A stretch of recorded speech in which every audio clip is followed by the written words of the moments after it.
চোখের নিমিষে ধুলায় মিশে গেল নির্মাণাধীন ৩০ তলা ভবন। আবার কোথাও অভিজাত হোটেলের ছাদে অবস্থিত সুইমিং পুলের পানি ছিটকে পড়ল রাস্তায়। শুক্রবার ১২টা ২০ মিয়ানমারে আঘাত হানা শক্তিশালী ভূমিকম্পের সবচেয়ে বড় প্রভাব পড়েছে প্রতিবেশী দেশ থাইল্যান্ডের রাজধানী ব্যাংককে।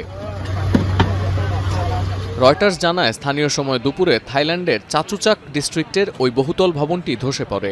স্থানীয় গণমাধ্যম বলছে, এ সময় সেখানে কাজ করছিলেন প্রায় ৪০০ শ্রমিক।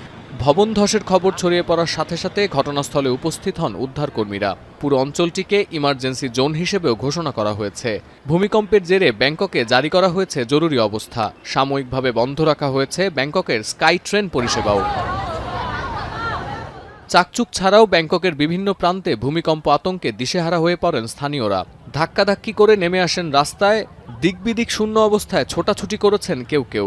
เขาเรียกอะไรนะเคยบ้านหมุนมาก่อนอะไรอย่างเงี้ยนึกว่าตัวเองเป็นหรือเปล่าว่าก็เลยขยับรถสักพักมันโยกเลยค่ะพี่ আসল কাশ্মীরি মানেই স্মার্ট কাশ্মীরি, একটি তাসমিয়া কসমেটিক্স অ্যান্ড টয়লেট্রিজ লিমিটেডের পণ্য।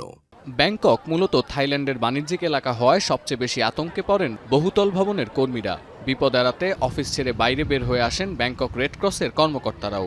প্রতিটি অফিস ভবনের সামনে ছিল কর্মীদের জটলা। এদিন পরপর দুটি ভূমিকম্প আঘাত হানে মিয়ানমারে।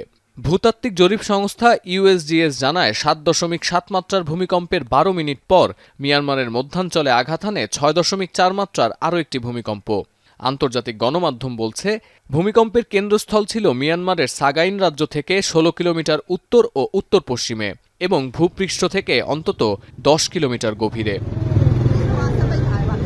বার্তা সংস্থা এপির তথ্য বলছে, প্রলয়ঙ্করী দুটি ভূমিকম্পের আঘাতে মিয়ানমারে ভেঙে পড়েছে ৯১ বছরের পুরনো আভা সেতু।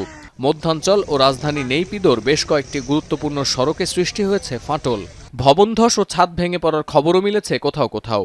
উত্তর মিয়ানমারের মান্দেলায় উদ্ধারকর্মীদের সাথে কথা বলে বিবিসি জানায়, দেশটিতে ভূমিকম্পের জেরে হতাহতের সংখ্যা আরও বাড়তে পারে।